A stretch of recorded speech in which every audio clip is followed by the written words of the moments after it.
ভারতীয় টিমের next test match খেলা হবে লর্ডস ক্রিকেট গ্রাউন্ড স্টেডিয়ামে। এই মাঠে এখনো পর্যন্ত ভারত ও ইংল্যান্ডের মধ্যে 19টি টেস্ট ম্যাচ অনুষ্ঠিত হয়েছে, যেখানে ইংল্যান্ড 12টি টেস্ট ম্যাচ জিতেছে এবং টিম ইন্ডিয়া মাত্র 2টি এবং 5টি ড্র হয়েছে। বিশেষ করে এই মাঠে ইংল্যান্ডকে হারানো ইন্ডিয়ার পক্ষে এতটাও সহজ হবে না, কেননা 12টা আর 2টি পরিসংখ্যানটা আপনারা বুঝতে পারছেন। তবে ভারতীয় টিম এই ম্যাচে কিছু পরিবর্তন করতে চলেছে। কি সেই পরিবর্তন, ভারতীয় টিমের ফাইনাল একাদশ কেমন হবে, সবকিছু জানতে পারবো এই ভিডিওর মধ্যে। তো বন্ধুরা, লাস্ট পর্যন্ত ভিডিওটা দেখার অনুরোধ রইল। আর আপনারা যদি টিম ইন্ডিয়াকে মন থেকে ভালোবেসে থাকেন, অবশ্যই কমেন্টে টিম ইন্ডিয়া লিখে যাবেন। আর ক্রিকেটের সমস্ত রকম আপডেট পেতে আমাদের চ্যানেলটিকে সাবস্ক্রাইব করে নেবেন। তো বন্ধুরা, ওপেনিং এ কোনো পরিবর্তন হবে না। ওপেনিং এ আমরা কেএল রাহুল এবং জয়সওয়ালকেই দেখতে পাবো। জয়সওয়াল এবং কেএল রাহুল দুর্দান্ত শুরু এনে দিয়েছে ভারতীয় টিমকে। ওয়ান ডাউনে বিশাল পরিবর্তন হতে যাচ্ছে ভারতীয় টিমে। ওয়ান ডাউনে করুণ নায়ারের জায়গায় পুনরায় সুযোগ পেতে যাচ্ছে সাই সুদর্শন, কারণ করুণ নায়ার দুটো ম্যাচে খুবই বাজে পারফরমেন্স করেছে।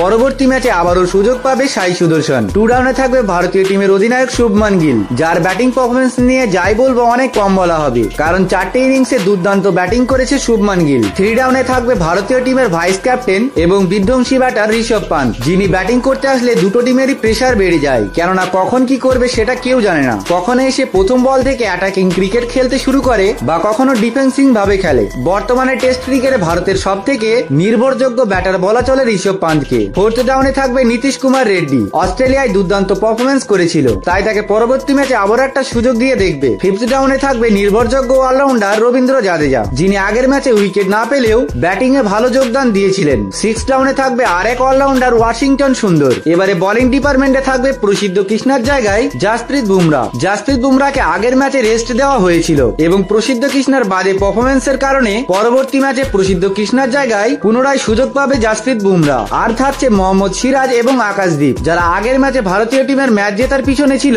সবচেয়ে বড় অবদান। তো বন্ধুরা, এই ছিল ভারতীয় টিমের ফাইনাল একাদশ। তো বন্ধুরা, আপনার কি মনে হয় সাই সুদর্শনকে পুনরায় সুযোগ দেওয়া কি উচিত? আপনার মূল্যবান রায় অবশ্যই কমেন্টে জানিয়ে দিবেন। আর ক্রিকেটের সমস্ত রকম আপডেট পেতে আমাদের চ্যানেলটিকে সাবস্ক্রাইব করে নেবেন।